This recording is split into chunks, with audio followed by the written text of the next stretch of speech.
kembali bersama Kifayah Astuti sebagai salah satu dosen pengampu mata kuliah Matematika 2B di Fakultas Teknik Sipil Universitas Borobudur Jakarta.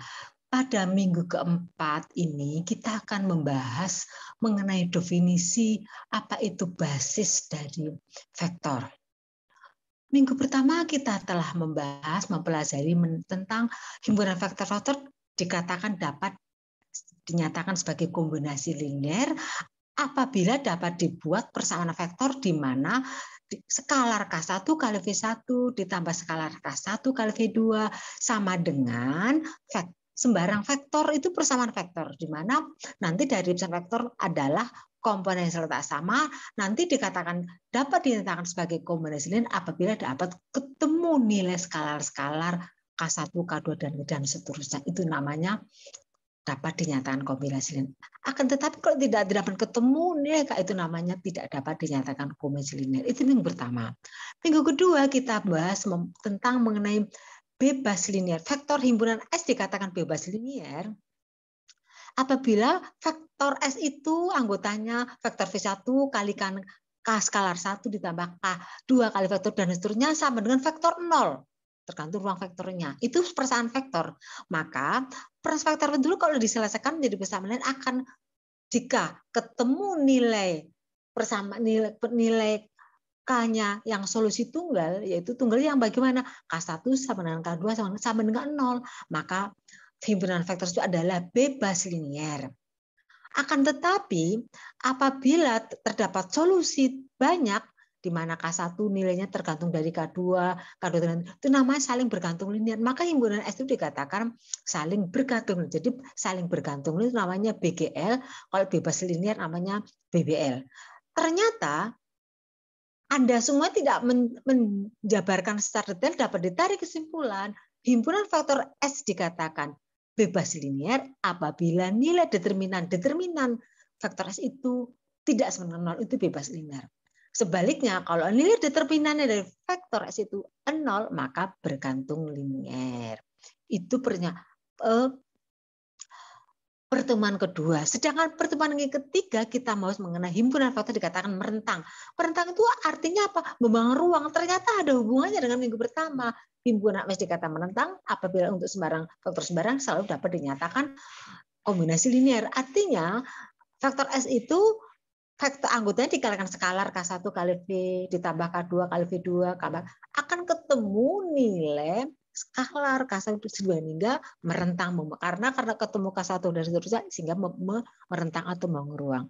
Baik, pada minggu keempat kita akan membahas yaitu mengenai basis di mana pengertian basis itu ada hubungannya dengan materi pemahaman konsep minggu pertama, kedua, dan ketiga. Baik. Definisi himpunan vektor-vektor S yang anggotanya V1, V2, V3 dan sampai Vn dalam ruang vektor N. N-nya tergantung 1, 2, 3 dan seterusnya. Dikatakan basis jika memenuhi persyaratan 1, himpunan S itu bebas linear. Kesimpulannya, bagaimana bebas linear? Artinya kalau dihitung determinannya itu himpunan itu tidak sama dengan 0. Itu pasti bebas linear. Apa artinya bebas linear? Itu sama dengan mempunyai solusi tunggal. Kedua syaratnya, S harus merentang. Merentang itu membangun ruang. Artinya apa? Untuk sembarang vektor W dalam N sembarang berapapun, selalu dapat dinyatakan kombinasi linear. Artinya nanti kalau dibuat persamaan vektor, skalarnya K1 kali anggota vektor S, V1 ditambah K2, sama dengan vektor W-nya sebaru itu nanti akan ketemu nilai skalar sehingga membentuk ruang. Itu syarat basis. Apa syarat basis? Bebas linear. Kesimpulannya dicari determinnya tidak ada dengan 0. Kedua merentang, artinya selalu dapat dinyatakan sebagai linear akan ketemu skalarnya. Jadi konsepnya jelas ya, berhubungan dengan tatap muka minggu pertama, kedua, dan ketiga. Baik, akan kita lanjutkan dengan contoh persoalan, yaitu untuk mengetahui apakah S basis atau bukan. Diketahui himpunan vektor S, anggotanya ini ruang 3. Yaitu V1 1,2,1, vektor V2 2,9,0, vektor V3 3,3,0. Pertanyaannya apakah S merupakan basis? Untuk menjawab ada dua persyaratan. Apakah S bebas linear? B, jika bebas linear artinya merentang. Sehingga selalu dapat dinyatakan vektor. Misalkan vektor W kita tetapkan min 1, 4, 10 sebagai kombinasi linear S. Nah, kita jawab yang A dulu. Vektor S ini kita susun dalam bentuk kolom. V1 kolom 1, V2 kolom 2, V3 kolom 3 dicari determinannya. Di mana baris pertama saya ambil sebagai koefisien determinannya, yaitu 1, 2, 3 ini plus 1, min 2, dan min 3. Ketika plus 1 keluar, ini ditutup, jadi tinggal 9 kali 4, 36, 3 kali 0, 0. Min 2, ini tengah ditutup, 2 kali 4, 8, dikurangi ke kiri ya, 3 min 1, min 3. Plus 3, ini ditutup, ke kanan 2 kali 0, 0, dikurangi 91. Sehingga kita jumlahkan 36 kali 1, ini ya 36.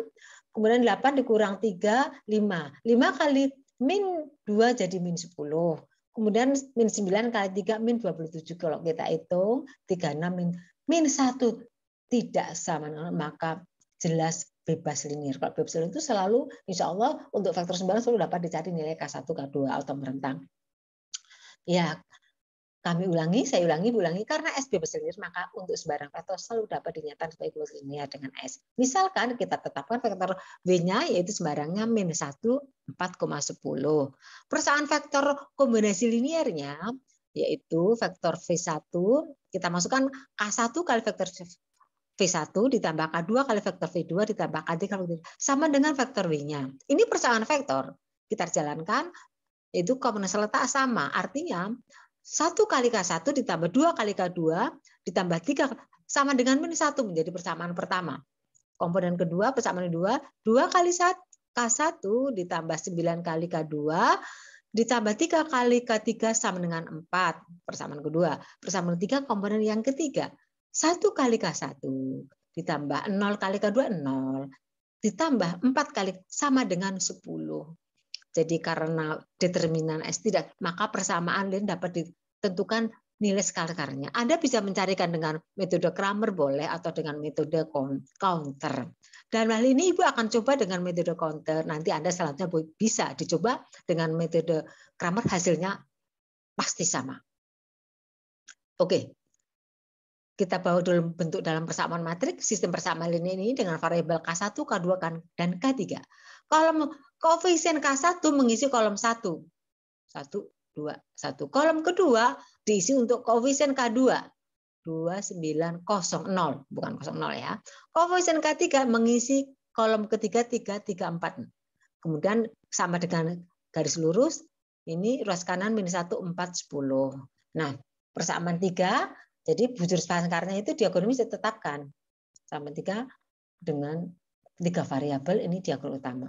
Unsur-unsur di bawah diagonal utama, ini pertama ini nih, 2 dan 1 dinolkan. Supaya 0, logikanya akan berpikir dengan otomatis angka 2 pada baris 2 supaya 0, maka logikanya baris 2 dikurang 2 kali baris 1. Nanti baris 2 berubah semuanya dengan rumus ini. Sedangkan angka 1 pada baris 3 itu supaya 0 otomatis baris 3 kurang baris 1. Maka akan perubahan matriknya, baris pertama tetap, kemudian ini 2 dikurang 2 kali 1, 0, 9 dikurang 2 kali 2, jadi 9 kurang 4, 5 hasilnya. 4 dikurangi 2 kali 3, 3, jadi 3 dikurangi 6, min 3. 4 dikurangi 2 kali min 1, jadi 4 plus 2, 6. Nah, ini baris ketiga tinggal dikurangkan, 1 kurang 1, 0 kurang 2, min 2. 4 kurang 3, 1. 10 kurang 1, jadi 11. Oke. Nah, dengan metode counter itu mengenolkan di bawah diagonal utama min 2. Syaratnya ini harus 1, 5 harus 1. Maka baris 2 agar 1 dikalikan 1/5. Baris 2 berubah semuanya. Baris 1, 1, 2, 3, min 1. Ini 0 bagi 5 ya. Kali 1/5, 1. Jadi min 3/5, ini 6/5. Oke, ini sudah 1 sebagai dasar untuk mengenolkan angka min 2 pada baris 3. Maka logikanya untuk mengenolkan, yaitu otomatis baris ketiga supaya 0, tambahkan plus 2 kali baris 2. Jadi baris 3 berubah semuanya. karena rumus ini baris 1, 2 tetap, baris 1, 2 tetap, ini dinolkan ya, baris 3 ditambah 2 kali 0 tetap 0. Min 2 ditambah 2 kali 1 memang 0. Nah ini 1 ditambah 2 kali baris 2, jadi ditambah min 2 kali 3 itu berarti 6/5. Plus, jadi baris 3 1 dikurangi kurang 2 kali, jadi 1 dikurangi 6/5. Nah ini 1 itu 5/5. 5/5 dikurangi 6/5 ya tinggal min 1/5. Oke, ini dari mana? Dari 5/5 dikurangi 6/5, jadi min 1/5. Ini 11/5 ditambah 2 kali 6/5. 2 jadi 12/5. Jadi 11 itu jadikan 5. Jadi 55/5 ditambah 12/5. Maka hasilnya plus 67/5. Nah ini diagonal harus 1 semuanya. Karena ini koefisien K1 kalau 3. Supaya 1 kalikan min 5 baris 3. Jadi baris 1, 2 tetap, baris 3 kalikan min 5, 1, 1, 5. Ini kalikan min 5 ya min 67. Ini udah ketahuan nilai K3 67. Selanjutnya, kita mau menolakkan unsur-unsur di atas diagonal utama. Yaitu min 3/5 supaya 0 baris 2. Ya otomatis baris 2 Anda tambahkan 3/5 kali baris 3. Kemudian angka 3 supaya 0 ini otomatis berarti baris 1 ditambah 3 kali baris 3. Jadi nanti baris 3 tetap, baris 2 berubah dengan rumus ini. Jadi ini kita hitung ya logikanya 0 ditambah 3/5 kali 0 ya tetap 0. 1 ditambah 3/5 kali 0 ya tetap 1. Nah ini otomatis 0. Min 3/5 ditambah 3 kali 1 ya 0. Nah ini tinggal masalahnya 65/5 dengan sini. 6/5 ditambah 3 kali 67. Ini ketemu logikanya langsung aja ya. Min 39 ketemu. Kemudian ini gampang. Baris 1 ditambah 3 ini otomatis ini 1, 2 ini 0. Jadi yang ini min 1 ditambah 3/5 kali baris 3. Jadi min 3/5 kali 67 itu ketemu akhirnya 200. Anda cek dihitung sendiri dengan coret-coretan ya. Kemudian ini supaya 0 dengan ini maka baris 1 kurang 2 baris 2. Sehingga ketemu di sini, ketemulah diagonal utamanya di sini K1 267, K2 min 30, K3 min 67. Sehingga S memenuhi BBL dan merentang. Dengan demikian S merupakan basis. Coba silakan Anda persamaan linear di atas kerjakan dengan metode Kramer. Selamat mencoba. Demikian yang bisa Ibu sampaikan. Semoga bisa diambil pelajaran. Selamat belajar, merdeka belajar. Saya tutup dengan wassalamualaikum warahmatullahi wabarakatuh. Terima kasih.